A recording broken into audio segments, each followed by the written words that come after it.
গুম করে শতাধিক খুনের অভিযোগে মামলা, সাবেক সেনা কর্মকর্তা জিয়াউল আহসানের বিরুদ্ধে অভিযোগ গঠনের আদেশ আজ।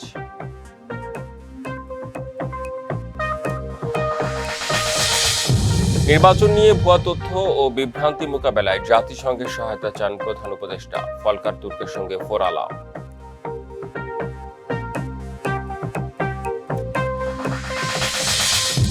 মনোনয়নপত্র ফিরে পেতে আপিল শুনানির পঞ্চম দিন আজ। 4 দিনে প্রার্থিতা ফিরে পেলেন 204 জন।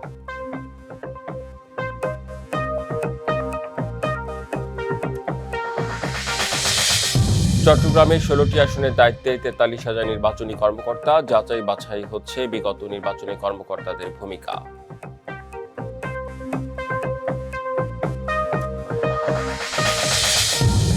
চুয়াডাঙ্গায় সেনা হেফাজতে বিএনপি নেতা ডাবলুর মৃত্যুতে পরিবারে শোকের মাতম, আজ জানাজা ও দাফন।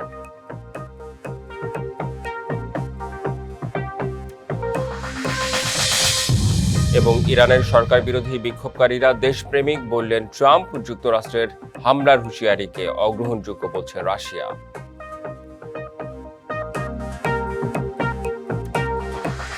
দেখছিলেন নাসির সিনটেক্স অ্যালুমিনিয়াম সংবাদ শিরোনাম। আপনাদের সাথে আছে রেদওয়ান আহমেদ। জানাবো খবরের বিস্তারিত। গুম করে শতাধিক মানুষ খুনের অভিযোগে করা মানবতা বিরোধী অপরাধের মামলায় সাবেক সেনা কর্মকর্তা জিয়াউল আহসানের বিরুদ্ধে অভিযোগ গঠন বিষয়ে আদেশ আজ। বিচারপতি গোলাম মর্তুজা মজুমদারের নেতৃত্বাধীন 2 সদস্যের আন্তর্জাতিক অপরাধ ট্রাইব্যুনাল 1 আজ এ আদেশ দেবে।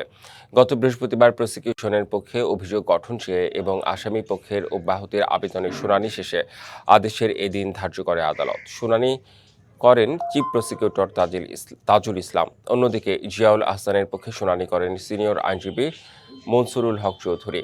গত 17 ডিসেম্বর এ মামলায় আনুষ্ঠানিক অভিযোগ দাখিল করে রাষ্ট্রপক্ষ সাবেক সেনা কর্মকর্তা জিয়াউল আহসানকে গত বছরের অগাস্টের মাঝামাঝি রাজধানীর খিলক্ষেত এলাকা থেকে গ্রেপ্তার করা হয়।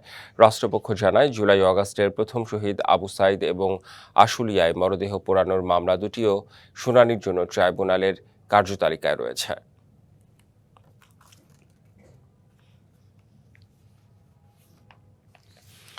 বাংলাদেশের জাতীয় নির্বাচনকে কেন্দ্র করে ভুয়া তথ্য ও বিভ্রান্তি মোকাবেলায় জাতিসংঘের মানবাধিকার কার্যালয়ে সহায়তা চেয়েছেন প্রধান উপদেষ্টা ডক্টর মোহাম্মদ ইউনূস। মঙ্গলবার এ বিষয়ে জাতিসংঘের মানবাধিকার বিষয়ক হাইকমিশনার ফলকার তুর্কের সঙ্গে কথা বলেন প্রধান উপদেষ্টা। আলোচনায় ডক্টর ইউনূস বলেন, নির্বাচন ঘিরে স্থানীয় বিভিন্ন সূত্রের পাশাপাশি বিদেশি গণমাধ্যমগুলো থেকেও ভুয়া তথ্য ছড়ানো হচ্ছে, যা নির্বাচন প্রক্রিয়ার উপর নেতিবাচক প্রভাব ফেলতে পারে বলে সরকার উদ্বিগ্ন। বিষয়টি নজরে এসেছে জানিয়ে এই চ্যালেঞ্জ মোকাবেলায় জাতিসংঘের মানবাধিকার কার্যালয় বাংলাদেশের পাশে থাকবে বলে আশ্বাস দিয়েছেন ফলকার তুর্ক। ফোন আলাপে ফেব্রুয়ারির জাতীয় নির্বাচন, সাথে গণভোট সহ নানা বিষয় নিয়ে আলোচনা হয়। আসন্ন ত্রয়োদশ জাতীয় সংসদ নির্বাচনে প্রার্থিতা ফিরে পেতে নির্বাচন কমিশনের পঞ্চম দিনের আপিল শুনানি চলছে। সকাল 10টায় পঞ্চম দিনের আপিল শুনানি শুরু হয়ে চলবে বিকেল 5টা পর্যন্ত। শুনানিতে দেশের বিভিন্ন অঞ্চলের প্রার্থীরা রিটার্নিং কর্মকর্তার সিদ্ধান্তের বিরুদ্ধে নিজেদের অবস্থান তুলে ধরতে পারবেন। এর আগে মঙ্গলবার চতুর্থ দিনে 211 থেকে 280 নম্বর আপিলের শুনানি অনুষ্ঠিত হয়। আপিল শুনানির 4 দিনে প্রার্থিতা ফিরে পেয়েছেন 204 জন। মঙ্গলবার 53টি আবেদন মঞ্জুর করে নির্বাচন কমিশন। প্রার্থীদের কারো কারো অভিযোগ, লেভেল প্লেইং ফিল্ড নিশ্চিত করতে ব্যর্থ হয়েছে ইসি। আসন্ন ত্রয়োদশ জাতীয় সংসদ নির্বাচনে প্রার্থীতা ফিরে পেতে এ আপিল শুনানি চলবে 18 জানুয়ারি পর্যন্ত।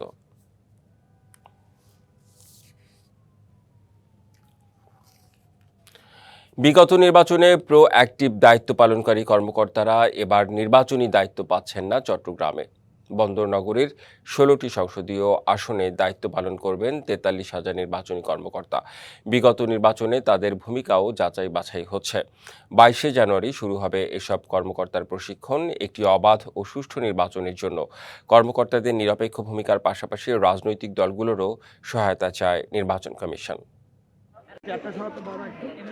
চট্টগ্রামের 15 উপজেলা ও সিটি কর্পোরেশন মিলিয়ে সংসদীয় আসনের সংখ্যা 16টি। এসব আসনে আসন্ন ত্রয়োদশ জাতীয় সংসদ নির্বাচনে প্রিজাইডিং অফিসার, সহকারী প্রিজাইডিং ও পোলিং অফিসার মিলিয়ে নির্বাচনী দায়িত্ব পালন করবেন 43,102 জন।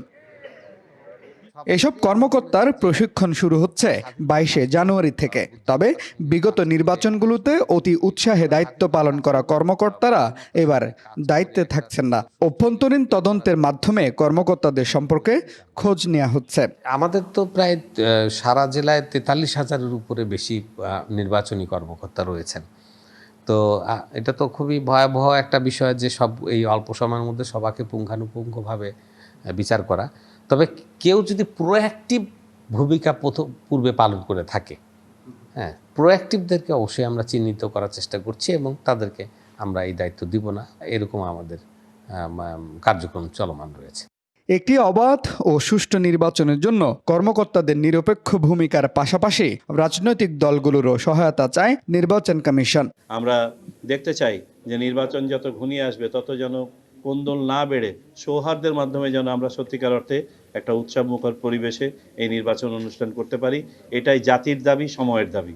আমি বিশ্বাস করি রাজনৈতিক দল এবং প্রার্থী সমূহ এটা অনুধাবন করেন এবং এই জন্য নির্বাচন কমিশন সহ সংশ্লিষ্ট সকলকে তারা এই সহযোগিতা প্রদান করবেন।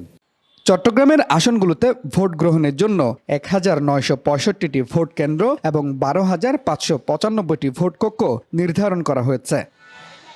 Mujibul Haque, DVC news, Chittagong. সেনা হেফাজতে চুয়াডাঙ্গার জীবননগর পৌর বিএনপির সাধারণ সম্পাদক শামসুজ্জামান ডাবলুর মৃত্যুতে পরিবারে শোকের মাতম চলছে। জীবননগর পৌর ঈদগাহ ময়দানে তার জানাজা ও পরে দাফন সম্পন্ন হবে বলে জানিয়েছেন চুয়াডাঙ্গা জেলা বিএনপির সাংগঠনিক সম্পাদক খালিদ মাহমুদ মিল্টন। এর আগে মঙ্গলবার সন্ধ্যায় চুয়াডাঙ্গার সদর হাসপাতালে শামসুজ্জামান ডাবলুর মরদেহ ময়নাতদন্ত সম্পন্ন করা হয়েছে।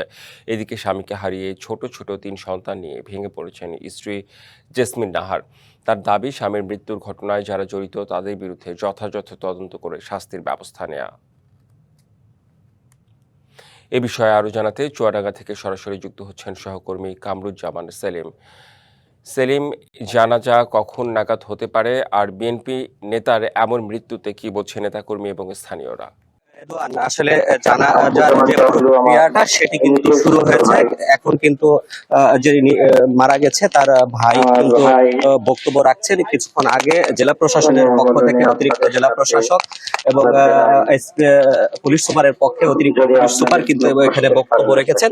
এখানে উপস্থিত রয়েছেন জেলা বিএনপি সভাপতি মাহমুদ হাসান খান বাবু এবং জেলা বিএনপি সাধারণ সম্পাদক শরীফুজ্জামান শরীফ। তারা এই জানাজায় অংশ নিচ্ছে। জানাজাটি মূলত এখন শুরু হলেও কিন্তু এই যে তার যে মরদেহ দাফন কাজ সেটি কিন্তু রাত হতে পারে, কারণ আমরা পরিবারের সাথে কথা বলেছি। পরিবারের পক্ষ থেকে যেটি আমাদেরকে জানানো হয়েছে, তার মা এবং তার ছোট ভাই দেশের বাইরে অবস্থান করায় কিন্তু দাফন কাজ সম্পন্ন করতে সময় লাগবে। এখন জানাজার যে প্রক্রিয়াটা সেটি কিন্তু শুরু হয়েছে। কিছুক্ষণের মধ্যেই আসলে জানাজা শুরু হবে। আমরা বিএনপির যেসব নেতাকর্মী রয়েছে তারা আমাদেরকে যেমনটি জানিয়েছেন যে এই যে তারা হত্যাকাণ্ডই দাবি করছে, কারণ তারা বলছে যে সেনা হেফাজতে কিন্তু তাকে নির্যাতন করেই হত্যা করা হয়েছে। আমরা তার পরিবারের সাথে কথা বলেছি। তার স্ত্রী যেটি রয়েছে জেসমিন নাহার, তিনি যেমনটি দাবি করছেন তার ছোট ছোট 3টি সন্তান রয়েছে, তার মধ্যে 2টি মেয়ে সন্তান এবং 1টি ছেলে। তাদের বয়স সবারই কিন্তু ছোট। বড় যে মেয়েটি রয়েছে ক্লাস 4-এ পড়ে, তার বয়স মাত্র 12 বছর।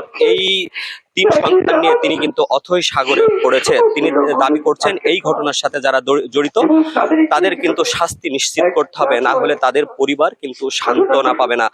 এছাড়া আমরা জেলা বিএনপির যারা রয়েছে তারা যেটি বলছে, গতকালকে সন্ধ্যায় কিন্তু এই যে শামসুজ্জামান ডাবলু তার মরদেহ কিন্তু যে কার্যক্রম সেটি কিন্তু আসলে সম্পন্ন করা হয়েছে এবং আজ সকালে এই 11টার সময় কিন্তু তার যে মরদেহ সেটি কিন্তু জানাজা অনুষ্ঠিত হচ্ছে। তো রেদান, এখানে কিন্তু নেতাকর্মীদের কিন্তু বেশ মর্মাহত আমরা দেখেছি। তো এই ছিল চুয়াডাঙ্গা থেকে বিএনপির সাধারণ সম্পাদক ডাবলুর জানাজার সর্বশেষ পরিস্থিতি। জি, নিশ্চয়ই দাফন করতে সময় লাগবে। এই বিষয়ে আরো বিস্তারিত তথ্য আপনার কাছ থেকে আমরা জেনে নিতে চাই পরবর্তীতে। প্রায় 3,700 কোটি টাকা ব্যয় নির্মিত ঢাকা চট্টগ্রাম জ্বালানি তেলের পাইপলাইন এখন অনিরাপদ ও অরক্ষিত। মিরসরাইয়ে মাটির নিচ থেকে তেল চুরির ঘটনায় কোনো কুলকিনারা হয়নি। জ্বালানি বিশেষজ্ঞরা শঙ্কা প্রকাশ করেছেন, কার্যকর নিরাপত্তার বিষয়ে এখনই সাবধান না হলে বারবার ঘটতে পারে এরকম চুরির ঘটনা। নির্বাচন সামনে রেখে নাশকতার আশঙ্কায় চট্টগ্রামে রাষ্ট্রীয় গুরুত্বপূর্ণ প্রায় 52টি কি পয়েন্ট ইনস্টলেশন কেপিআই বা গুরুত্বপূর্ণ স্থাপনার তালিকায় ছিল ঢাকা চট্টগ্রাম জ্বালানি তেলের পাইপলাইন। একাধিক গোয়েন্দা সংস্থার প্রতিবেদনেও গুরুত্বপূর্ণ এসব স্থাপনায় অঘটনের শঙ্কা উঠে আসে। সম্প্রতি ঢাকা চট্টগ্রাম মহাসড়কে মাটির 12 ফুট নিচে থাকা বিপিসির তেল সরবরাহের পাইপলাইন ফুটো করে তেল চুরি হলেও জানত না বিপিসির কেউই। নিরাপত্তা ব্যবস্থার চোখ এড়িয়ে কিভাবে এটি সম্ভব সেটাও বিস্ময়ের জন্ম দিয়েছে। নারায়ণগঞ্জের ফতুল্লা ডিপো থেকে যমুনা অয়েলের 1,12,000 লিটার ডিজেল গায়েব এবং ঢাকায় পৌঁছানোর পর ডিজেলের পরিমাণে কমে যাওয়ার ঘটনায় তদন্ত কমিটির প্রতিবেদনেও তেলের হিসাবে গড়মিলের তথ্য উঠে আসে। কন্ট্রোল রুমের ওরা টের পেল না, নাকি তারা সে সময় কোনো অবহেলা করেছিল এই কারণে বোঝে নাই। তার কল আসে যখন অ্যালার্ম আসে, ফলস অ্যালার্মও আসে, সেরকম কিছু হলো। এটা আমাদের এই সিস্টেমের কোনো ত্রুটি কিনা এটার জন্য আসলে কিন্তু আমরা একটা তদন্ত কমিটি করেছি। আমরা যে কোম্পানিকে আমরা যে দায়িত্ব দিয়েছি সে কেন কাজ করলো না সেটা আমাদের উঠে আসবে। দরকার হলে আমরা তার জামানত বাজেয়াপ্ত করে আমরা অন্য কোনো প্রতিষ্ঠানকে এখন আমরা নিয়োগ করতে সেটাও আমরা চেষ্টা করব। আমরা এইভাবে তো অরক্ষিত আর রাখবো না। নিরাপত্তাকে গুরুত্ব না দিলে এমন ঘটনা বারবার ঘটবে জানান জ্বালানি বিশেষজ্ঞরা। নিরাপত্তা নিশ্চিত করার জন্য যত ধরনের সিস্টেম এখানে থাকা দরকার, এই জিনিসগুলো যদি অ্যাক্টিভলি এখানে কাজে থাকে তাহলে আমার মনে হচ্ছে যে পাইপলাইনটা অধিক সেফ হবে এবং এর নিরাপত্তা নিশ্চিত করা যাবে। তেল চুরির ঘটনার পর প্রশ্নের মুখে পড়েছে পাইপলাইনে জ্বালানি তেল সরবরাহ কার্যক্রম। মাসুদুল হক, ডিবিসি নিউজ, চট্টগ্রাম। সারা দেশের মতো তরলীকৃত গ্যাসের তীব্র সংকট পর্যটন জেলা রাঙামাটিতেও। সিএনজি স্টেশনগুলোতে বিঘ্নিত গ্যাস সরবরাহ, অনেক স্টেশনে ঝুলছে গ্যাস নেই সাইনবোর্ড। বিপাকে গাড়ি চালক ও মালিকরা। আয়ের উৎস বন্ধ হওয়ায় পরিবার চালাতে হিমশিম খেতে হচ্ছে তাদের। এই দীর্ঘ লাইন জ্বালানি নেয়ার জন্য রিকশাবিহীন শহর, পাহাড়ের কোল ঘেঁষা রাঙামাটিতে সিএনজি অটোরিকশা প্রধান বাহন। জেলার ফিলিং স্টেশনগুলোতে প্রায় 2 সপ্তাহ ধরে বিঘ্নিত সিএনজির সরবরাহ। অটোগ্যাস ফিলিং স্টেশনগুলোতে ঘন্টার পর ঘন্টা অপেক্ষার পরও চাহিদা মতো জ্বালানি পাচ্ছেন না চালকেরা। গ্যাসের খুব সংকট, আসলে বুঝতেছি না এখন গ্যাসটা কখন পাবো। 200 টাকার গ্যাস দিচ্ছে, ওইটা নিয়ে আমাদের ওইভাবে গাড়ি চলতেছে না। কালকে 2টার পর থেকে কোনো গ্যাস নাই, আমাদের তো গাড়ি পুরোপুরি বন্ধ, ফ্যামিলি চালাতে হবে। একদিকে দীর্ঘ সময়ের অপেক্ষা, অন্যদিকে জ্বালানি সংকটে কমেছে আয় রোজগারও। অভিযোগ উঠেছে পাম্প মালিকরা সিন্ডিকেট করে গ্যাস সরবরাহ করছেন না। মালিক পক্ষে তো কেউ নাই এখানে, সবাই চলে গেছে বাসায় বন্ধ করে। এখন আমরা গ্যাস পাচ্ছি না, কাপ্তাই থেকে আসছে, এখন যাইতেও পারতেছি না এখান থেকে। যাত্রী এখন দুর্ভিক্ষ হয়ে গেছে, গাড়ি পাচ্ছে না। তবে পাম্প মালিকরা বলছেন চাহিদা মতো গ্যাস না পাওয়ায় সরবরাহ বিঘ্নিত হচ্ছে। আমরা আসলে তো কালকে 2টার পর থেকে দিতে পারতেছি না এটা গ্যাসটা। এখন ওদিক থেকে যদি আমাদেরকে গ্যাস না দেয় তাহলে আমরা কিভাবে গ্যাসটা দেবো? 3-4টা পাম্প বন্ধ, আমি এক পাম্পে একটা কিভাবে এটাকে সম্ভব করা হয়? দেশ জুড়েই চলছে তরলীকৃত প্রাকৃতিক গ্যাস সংকট। এই বিষয়ে বাণিজ্য মন্ত্রণালয় কাজ করছে বলে জানিয়েছেন জেলা প্রশাসক। কথা বলেছি সব জায়গায়, এবং এটা নিয়ে এটা তো আসলে রাঙামাটির প্রবলেম না, এটা ন্যাশনাল ইস্যু। এটা নিয়ে সরকার কাজ করছে, বিশেষ করে বাণিজ্য মন্ত্রণালয় কাজ করছে। আমি বাণিজ্য মন্ত্রণালয় আপডেট পেলে আমি আসলে কথা বলতে পারবো। গ্যাস সংকট সমাধানে প্রশাসন দ্রুত পদক্ষেপ নেবেন এমন প্রত্যাশা চালক ও সাধারণ মানুষের। সরবরাহ স্বাভাবিক না হলে পর্যটন শহরের অভ্যন্তরীণ যাতায়াত ব্যবস্থা পুরোপুরি ভেঙে পড়ার শঙ্কা। সৈকত রঞ্জন চৌধুরী, ডিবিসি নিউজ, রাঙামাটি। কিশোরগঞ্জের ভৈরব বাজারে প্রতি মঙ্গলবার বসে দেশের অন্যতম বড় পাইকারি কাপড়ের হাট। ঢাকা, নারায়ণগঞ্জ, গাজীপুর থেকে আসা বিক্রেতারা তৈরি পোশাকের পণ্যের পসরা সাজিয়ে বসেন অস্থায়ী বাজারে। দাম কম হওয়ায় সারা দেশের ক্রেতাদের কাছেই জনপ্রিয় এই হাট। ক্রেতা বিক্রেতাদের হাকডাকে মুখরিত হয়ে ওঠে শহর। 5 থেকে 6 কোটি টাকার বিক্রি হয় একদিনে। শীত কিংবা গরম সব মৌসুমেই ভিড় থাকে ভৈরবের তৈরি পোশাকের হাটে। ছোট বড় সব বয়সের কাপড় পাইকারি বিক্রি হয় এখানে। প্রতি মঙ্গলবার বিকেলে ভৈরব বাজারের ফুটপাতে ঢাকা, নারায়ণগঞ্জ ও গাজীপুর থেকে বিক্রেতারা পোশাকের পসরা সাজিয়ে বসেন। ভোর পর্যন্ত চলে বেচাকেনা। তুলনামূলক কম দাম ও যাতায়াতের সুবিধা থাকায় দেশের বিভিন্ন প্রান্ত থেকে ব্যবসায়ীরা ছুটে আসেন এই বাজারে। বড়বাসী যেই মূল্য পাই এই মূল্যটাই আমরা নিয়ে আসি, দায়িত্ব সাশ্রয় হয় এবং আমরা আসতেও সাশ্রয়। রেটটা একটু ভালো হয়, আমরা এদিকে আসি। একদিনে 5 থেকে 6 কোটি টাকা বিক্রি হয় এই হাটে। অবশ্য নতুন মৌসুম বা উৎসবের সময় বিক্রি বাড়ে কয়েক গুণ। আমার বাবা বিগত 14 বছর ধরে হাটে ব্যবসা করতেছে, বেচা কিনা আছে মোটামুটি আলহামদুলিল্লাহ। এখানে বিভিন্ন জায়গাতে পাইকার আছে, আমরাও ঢাকা থেকে আসি, অনেক জায়গা থেকে আসি, ভালোই বেচা কিনা হয়। ক্রেতা বিক্রেতাদের নিরাপত্তা ও সুযোগ সুবিধা দিতে পারলে বিক্রি আরো বাড়বে বলে মনে করেন ব্যবসায়ী নেতা। শেষের দিকে তারা টাকা নিয়ে যখন যায় তখন কিন্তু রাস্তায় চিন্তার সম্মুখীন হয়। ব্যবসা বাণিজ্য করে তাদের টাকাটা বাড়িতে যাতে নিয়ে নিতে পারে সেই ব্যবস্থা করতে হবে। প্রশাসন এ বিষয়ে কার্যকর ভূমিকা নেবে এমনটাই প্রত্যাশা ব্যবসায়ী ও স্থানীয়দের। DVC news desk. মৌসুমী শাকসবজিতে ভরপুর থাকলেও স্বস্তি নেই গাইবান্ধার কাঁচা বাজারগুলোতে। ক্রেতারা বলছেন 2 সপ্তাহের ব্যবধানে 2 থেকে 3 গুণ বেড়েছে সবজির দাম। নিত্যপণ্য কিনতে গিয়ে এলোমেলো হয়ে যাচ্ছে হিসাবের খাতা, তাই বাজার তদারকির দাবি তাদের। বিভিন্ন ধরনের শীতকালীন সবজিতে সাজানো গাইবান্ধা শহরের বাজারগুলো। ফুলকপি, বাঁধাকপি, শিম, গাজর, টমেটো সহ প্রায় সব ধরনের শীতের সবজিতেই ভরপুর। তবে সরবরাহ ভালো থাকলেও তার প্রভাব নেই বাজারে। গাইবান্ধা সদর, সুন্দরগঞ্জ, পলাশবাড়ি ও সাদুল্লাপুর উপজেলার হাট বাজারেও শীতের সবজির দাম নাগালের বাইরে। 2 সপ্তাহের ব্যবধানে দ্বিগুণেরও বেশি বেড়ে শিম বিক্রি হচ্ছে 40 টাকা কেজি দরে। ফুলকপি, নতুন আলু ও বেগুন 40 থেকে 50, এছাড়া টমেটোর কেজি 80 টাকা। ক্রেতারা বলছেন ভরা মৌসুমে যেখানে দাম কমার কথা সেখানে উল্টো বাড়তি টাকা গুনতে হচ্ছে। সবজির দামে যে হঠাৎ করে বাড়ে যাচ্ছে, বাজার কর্তৃপক্ষ বাড়ায়, কই কেমনে বাড়তেছে বোঝা যাচ্ছে না। একদিন 500 টাকা ইনকাম করলে আমি 500 টাকা 10 দিন চলা পারি, কত কষ্ট হয়। এত সবজির দাম বাড়ছে যে সবজি কেনাই সম্ভব না। দাম বৃদ্ধির পেছনে অতিরিক্ত শীত ও কুয়াশার কথা বলছেন বিক্রেতারা। ওয়েদারের কারণে ফলন কম হচ্ছে, হওয়ার কারণে ফুলকপি এখন পাইকারি হলো 30 টাকা 32 টাকা। গৃহস্থ বলে মাল ধরতে নাই, কম যে জায়গাতে আছে 5 মণ সে জায়গাতে এখন আছে 2 মণ, এই কারণে দাম বেশি। সচেতন নাগরিকরা বলছেন বাজার তদারকি জোরদার করা না হলে চড়া মূল্যের চাপ সহ্য করতে বাধ্য হবে সাধারণ ক্রেতা। DBC news desk. শান্তি। ক্লিক ফ্যানের অ্যারোডাইনামিক ডিজাইনের aluminium blade O double shielded বল বেয়ারিং নিঃশব্দে বাতাস ছড়ায় পুরো ঘর জুড়ে। Click fan. ঘন কুয়াশা আর তীব্র শীতে ঝালকাঠির নরসিটি উপজেলায় বোরো ধানের বীজতলা নষ্ট হচ্ছে। সবুজ রং হারিয়ে হলদে হয়ে যাচ্ছে চারা। নতুন বীজতলা তৈরি করতে সময়ের পাশাপাশি বাড়বে খরচ। সব মিলে কাঙ্ক্ষিত ফলন নিয়ে শঙ্কায় কৃষকরা।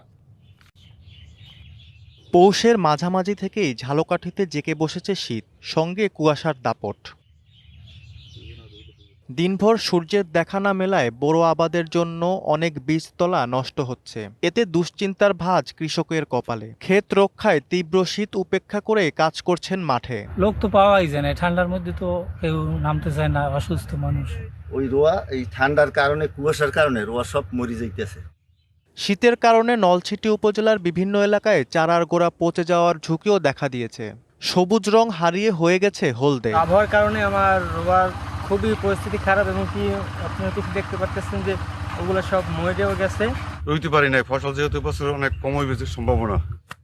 ফসল ও বীজতলা রক্ষায় মাঠ পর্যায়ে কৃষকদের পরামর্শ দিচ্ছে কৃষি বিভাগ। আসলে প্রাকৃতিক দুর্যোগের মধ্যেই আমরা ধরে থাকি, তো তারপরও আমাদের উপসহকারী কৃষি কর্মকর্তারা সার্বক্ষণিক মাঠে যাচ্ছেন, কৃষকদের নিয়মিত পরামর্শ প্রদান করছেন। চলতি মৌসুমে নলছিটি উপজেলায় 12,856 হেক্টর জমিতে উফশি বোরো চাষের লক্ষ্যমাত্রা ধরা হয়েছিল, আর বোরো আবাদ হয়েছে 446 হেক্টর জমিতে। DBC news desk. মালদ্বীপ সরকার দেশটিতে অবস্থানরত অবৈধ বিদেশি শ্রমিকদের বৈধ করার লক্ষ্যে একটি বিশেষ নিয়মিতকরণ কর্মসূচি চালু করেছে। অভিবাসীদের সুরক্ষা নীতি বাস্তবায়নের অংশ হিসেবে অপারেশন কুরাঙ্গির আওতায় নির্ধারিত সময়সীমার মধ্যে আবেদন করলে অবৈধভাবে অবস্থানরত শ্রমিকরা ম্যাচ মেকারের মাধ্যমে কর্মসংস্থানের পাশাপাশি আইনি মর্যাদা লাভ করবেন। এ পরিপ্রেক্ষিতে বৈধকরণ প্রক্রিয়ায় অন্তর্ভুক্ত হতে দ্রুত নিবন্ধনের আহ্বান জানিয়েছেন বাংলাদেশের হাইকমিশনার। মালদ্বীপে হোমল্যান্ড সিকিউরিটি অ্যান্ড টেকনোলজি মন্ত্রণালয়ের তত্ত্বাবধানে বৈধকরণ কর্মসূচি চলতি বছরের শুরু থেকে আগামী ২রা এপ্রিল পর্যন্ত কার্যকর থাকবে।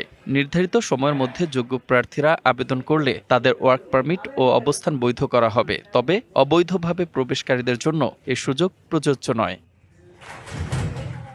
মালদ্বীপে বাংলাদেশি প্রবাসীদের জন্য এটি একটি বড় ধরনের সুযোগ। এই সুযোগ সবাইকে কাজে লাগাতে হবে। এ বিষয়ে বাংলাদেশ হাই কমিশনের ফেসবুক পেজে লিংক সহ সকল প্রয়োজনীয় নির্দেশনা দেয়া আছে। মালদ্বীপ সরকার যে বড় একটা আমাদের অপরচুনিটি দিয়েছে, আপনারা জানেন যে আনডকুমেন্টেড বাংলাদেশি প্রবাসী ভাই বোনেরা যারা এখানে বিভিন্ন কর্মক্ষেত্রে আছেন তাদেরকে বৈধকরণের একটা ব্যবস্থা। এই জন্য আমাদের প্রবাসী ভাই বোনেদের প্রতি আমাদের যে আহ্বান, আপনারা অবশ্যই জিনিসটা বুঝতে চেষ্টা করেন। আপনাদেরকে আমাদের পক্ষ থেকে আমরা বারবার বলতেছি, আবারও আপনারা জানেন যে আপনাদের এখানে ওয়ার্ক পারমিট লাগবে, আপনাদের এখানে বৈধ হওয়াই লাগবে। এই কর্মসূচির আওতায় মালদ্বীপে বৈধভাবে প্রবেশ করেও বর্তমানে যাদের ওয়ার্ক পারমিটের মেয়াদ শেষ, আগে যারা বৈধকরণের সুযোগ পাননি এবং যাদের বিরুদ্ধে নিয়োগকর্তার কোনো লিখিত অভিযোগ নেই, তারাই আবেদন করতে পারবেন। যারা এখন পর্যন্ত কাগজপত্র ঠিক করতে পারেননি তারা এই সুবিধাটা গ্রহণ করুন, দেশের সম্মান অক্ষুণ্ণ রাখুন এবং নিজে বৈধভাবে থেকে মালদ্বীপের সকল ধরনের আইনগত সুযোগ সুবিধা, ব্যাংকিং সুবিধা আপনারা পাবেন। মালদ্বীপের সরকার বর্তমান অবৈধ বাংলাদেশিদের যে আপনার বৈধ করে যে সুযোগটা দিয়েছেন, এটা যারা এখনো অবৈধ আছেন তাদের এই সুযোগটা অতি শীঘ্রই কাজে লাগানো দরকার। নির্ধারিত সময়ের মধ্যে আবেদন না করলে অবৈধ অবস্থানকারীদের বিরুদ্ধে আইনানুগ ব্যবস্থা নেওয়া হবে এবং প্রয়োজনে তাদের দীর্ঘমেয়াদী বহিষ্কারও করা হতে পারে। DBC news desk. ইরানের সরকার বিরোধী বিক্ষোভকারীদের দেশপ্রেমিক আখ্যা দিয়েছেন মার্কিন প্রেসিডেন্ট ডোনাল্ড ট্রাম্প। স্থানীয় সময় মঙ্গলবার সামাজিক যোগাযোগ মাধ্যম ট্রুথ সোশ্যালে দেওয়া এক পোস্টে তিনি আন্দোলন চালিয়ে যাওয়ার আহ্বান জানান। আর রাশিয়া বলেছে ইরানে যুক্তরাষ্ট্রের হামলার পরিকল্পনা অগ্রহণযোগ্য। এবার ইরানের বিক্ষোভে আরও ঘি ঢাললেন মার্কিন প্রেসিডেন্ট ডোনাল্ড ট্রাম্প।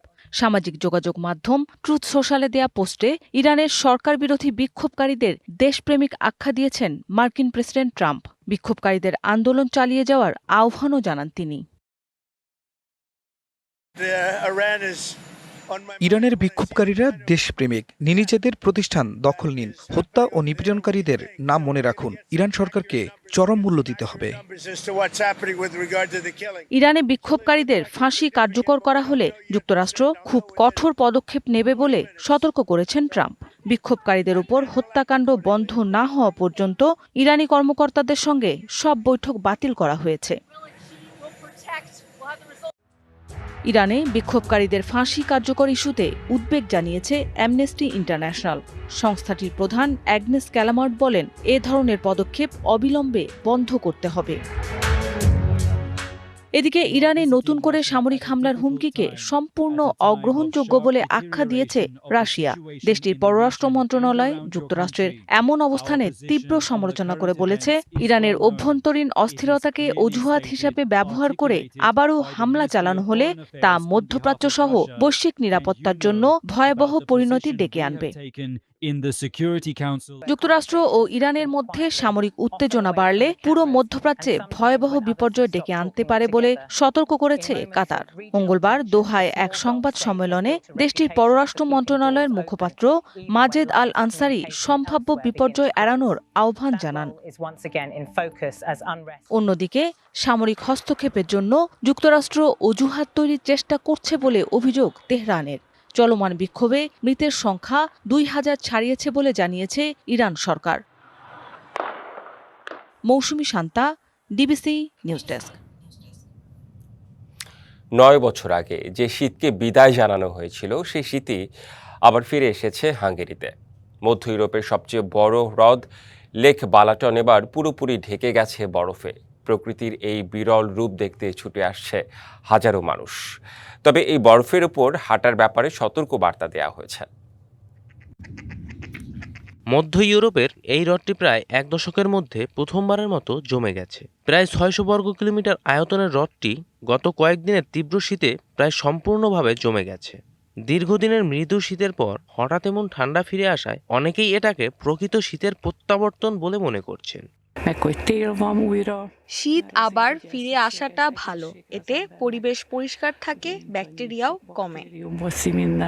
বিশেষজ্ঞদের মতে জলবায়ু পরিবর্তনের কারণে কখনো অতিরিক্ত উষ্ণতা, কখনো হঠাৎ তীব্র শীতের মতো ঘটনা ভবিষ্যতে আরও বাড়তে পারে। আমি ভেবেছিলাম আর কখনো এমন শীত দেখব না, কিন্তু 2026 আমাদের আবার সেটা দেখালো। মনোরম দৃশ্য ধরতে অনেকে সঙ্গে নিয়ে আসছেন শিশুদের। তবে এই আনন্দের মাঝেই রয়েছে সতর্কবার্তা। কর্তৃপক্ষ জানাচ্ছে বরফের পুরুত্ব মাত্র 2 থেকে 9 সেন্টিমিটার, যা হাঁটা বা স্কেটিংয়ের জন্য নিরাপদ নয়। বরফের নিচে থাকতে পারে ফাটল বা দুর্বল অংশ। ফেরি চলাচল অব্যাহত রাখতে বরফ ভেঙে এগোচ্ছে নৌযান, কিন্তু বরফের নিচে ফাটল থাকায় যে কোনো সময় দুর্ঘটনার শঙ্কা রয়েছে। কর্তৃপক্ষ বলছে বরফ দেখতে যতটা আকর্ষণীয় ততটাই বিপজ্জনক, তাই সৌন্দর্য উপভোগ করার সাথে রয়েছে কঠোর সতর্কবার্তা। জয় রায়, ডিবিসি নিউজ ডেস্ক। প্রস্তাবিত ঢাকা কেন্দ্রীয় বিশ্ববিদ্যালয়ের অধ্যাদেশ জারির দাবিতে 7 কলেজের শিক্ষার্থীরা রাজধানীর সায়েন্স ল্যাব, টেকনিক্যাল মোড় ও তাঁতিবাজার এলাকা অবরোধ করেছে। এ নিয়ে বিস্তারিত জানাতে সায়েন্স ল্যাব মোড় থেকে সরাসরি যুক্ত হচ্ছেন সহকর্মী ফরহাদুজ্জামান। ফরহাদ, শিক্ষার্থীরা কি বলছেন বিস্তারিত জানতে চাই আপনার কাছে। সামগ্রিকভাবে কি অবস্থা দেখছেন সেখানে?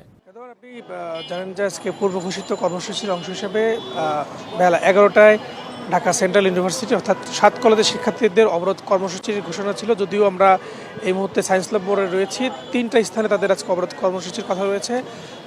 11টা পার হয়ে গেছে, যদিও সায়েন্স ল্যাব মোড়ে আমরা কোনো শিক্ষার্থীকে দেখতে পাইনি। ইতিমধ্যে আইনশৃঙ্খলা রক্ষাকারী বাহিনীর সদস্যরা কিন্তু এখানে মোতায়েন করেছে যেন কোনো ধরনের অপ্রীতিকর ঘটনা না ঘটে এবং রাস্তা যেন অবরোধ করতে না পারে। এখানে কিন্তু আইনশৃঙ্খলা বাহিনীর সদস্যদের মোতায়েন করা হয়েছে। আপনি জানেন সায়েন্স ল্যাব মোড়, টেকনিক্যাল এবং তাঁতিবাজার মোড়ে 11টা থেকে কর্মসূচি পালন করার কথা ছিল, যদিও সায়েন্স ল্যাব মোড়ে এখন পর্যন্ত তাদের কাউকে আমরা দেখতে পাইনি। এবং তারা আজকে কিন্তু এক দফা দাবিতে এই অবরোধ কর্মসূচির ঘোষণা দিয়েছেন। এবং আমরা জানতে পেরেছি 15 জানুয়ারি অন্তর্বর্তী সরকারের উপদেষ্টা পরিষদের সভায় ঢাকা সেন্ট্রাল ইউনিভার্সিটি আইন 2025-এর চূড়ান্ত অনুমোদন দেওয়ার জন্য তারা এখানে আজকে অবরোধের কর্মসূচি দিয়েছেন। পাশাপাশি রাষ্ট্রপতির পক্ষ থেকে দ্রুত অধ্যাদেশ জারির দাবিও কিন্তু তারা জানিয়েছেন। এবং সেন্ট্রাল ইউনিভার্সিটির গত 24 ডিসেম্বর শিক্ষা মন্ত্রণালয়ের মাধ্যমে উচ্চশিক্ষা বিভাগের ওয়েবসাইটে প্রকাশ করা হয় এবং বিভিন্ন মতামতের ভিত্তিতে কিন্তু তাদের সঙ্গে আলোচনা করা হয়। এবং এই দাবিতে তারা গত 7 ও 8 ডিসেম্বর শিক্ষা ভবন অভিমুখে টানা অবস্থান কর্মসূচি চলাকালে শিক্ষা মন্ত্রণালয়ের সঙ্গে তাদের বৈঠক হয় এবং সেই বৈঠকে কিন্তু তাদের আশ্বাস দেওয়া হয়েছিল। তবে নির্ধারিত সময়ের মধ্যে সেই আশ্বাস বাস্তবায়ন না হয় তারা আবারও কর্মসূচি বলছেন। এবং শিক্ষার্থীরা বলছেন যে নির্ধারিত সময়ের মধ্যে যদি তাদের এই দাবি বাস্তবায়ন করা না হয় তাহলে কিন্তু তারা কঠোর কর্মসূচি ঘোষণা দেবেন। কিন্তু এখন পর্যন্ত তারা এই সায়েন্স ল্যাব মোড়ে কিন্তু তারা অবস্থান নেয়নি। আমরা জানতে পেরেছি হয়তো তারা কিছুক্ষণের মধ্যে তারা এখানে অবস্থান নেবেন। রেদওয়ান। জি, নিশ্চয়ই সে সময় সেসব তথ্য আপনার কাছ থেকে আমরা জেনে নেব। ধন্যবাদ আপনাকে। সংবাদ এই ছিল এখনকার মতো। ডিবিসি নিউজের সংবাদগুলো পড়তে ভিজিট করুন dbcnews.tv আর ভিজিট করুন ডিবিসি নিউজের ফেসবুক পেজ এবং ইউটিউব চ্যানেল। সঙ্গে